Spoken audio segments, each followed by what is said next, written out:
jika teman-teman bilang wah ini nggak punya background penyiaran, bagi saya, bagi kami di IJTI itu hal nomor sekian, Pak Hendy. Kenapa? Yang paling penting itu nomor satu integritas dulu. Begitu integritas bagus, soal pemahaman penyiaran Anda bisa belajar mungkin. Itu yang paling penting. Ketika integritas tidak bagus, meskipun dia punya background penyiaran, untuk apa? Itu aja yang paling penting kan.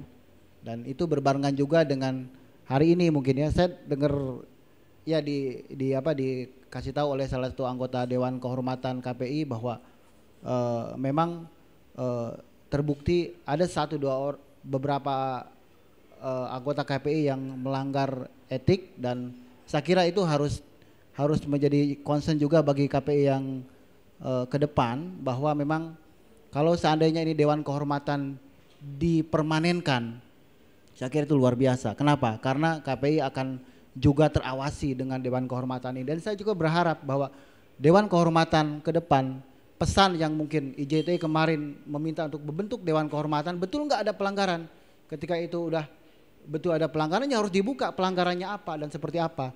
Ke depan juga sama, bahwa KPI ke depan saya berharap ada Dewan Kehormatan yang bisa mengawasi itu. KPI sekarang itu Mas Hadli, saat ini itu saya melihat bahwa mereka ada sedikit rasa ketakutan ketika mereka mau mengeksekut, ketika mereka mau melakukan perbaikan.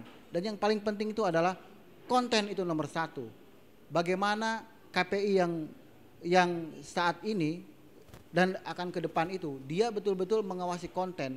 Karena begitu konten itu bagus, berdampak baik bagi publik, itu justru akan membuat kualitas penyiaran kita lebih baik. Dan saya kira pengawasan konten ini yang seperti Mas Jono saya katakan, ya itu harus betul-betul diawasi dengan ketat. Karena apa? Ya bagaimanapun harus saling mengingatkan. Pengawasan itu tidak harus kemudian diawasi, ditegur, tidak harus begitu. Bahkan sebelum terjadi pun kita harus saling komunikasi. Dengan KPI sebelumnya misalkan, saya pribadi selalu melakukan kontak. Do and danya seperti apa, dan KPI tidak selamanya benar. Tidak selamanya bahwa KPI itu menurut dia boleh, kemudian menurut kita oke. Tidak harus selamanya. Seperti saya katakan, oke, kasus Tolikara, ketika kita naikkan di televisi, kemudian kita berdebat sama Dewan Pers, boleh apa enggak? Boleh, itu fakta kok, terverifikasi ada. Tapi ketika naik ke KPI, boleh apa enggak? Ya enggak boleh. Kenapa? Dampaknya itu luar biasa. Lah itu yang betul-betul yang perbedaannya di situ. Mungkin itu yang betul-betul harus didalami, seperti apa sih bedanya dan bagaimana sih bedanya. Jadi tidak semua berita yang di televisi itu kemudian harus kalau sesuai dengan kode etik, ya dia sesuai dengan kode etik. Kabar boset ya kabar boset. Kemudian dia memiliki news value, ada news value-nya. Visualnya ada terwakili juga. Apakah itu sesuai dengan P3SPS, sesuai dengan boleh apa gimana? Ya tidak selamanya seperti itu. Itu yang terjadi. Itu perbedaannya mungkin ya yang saya lihat. Ya saya ketika kami berdiskusi ya sorry aja, itu nggak boleh. Misalkan dulu ketika rame-rame, saya ingat banget waktu KPI yang ini baru terbentuk, ketika Ahmad Dhani dan anaknya berantem sama Farhad Abbas. Bagaimana dia dieksplor televisi, bagaimana mengeksplor konflik antara anaknya Ahmad Dhani dengan Farhad Abbas, sampai didatangkan face to face ke stasiun televisi itu. Ya itu tontonan, apa memang seperti itu? Apa memang begitu?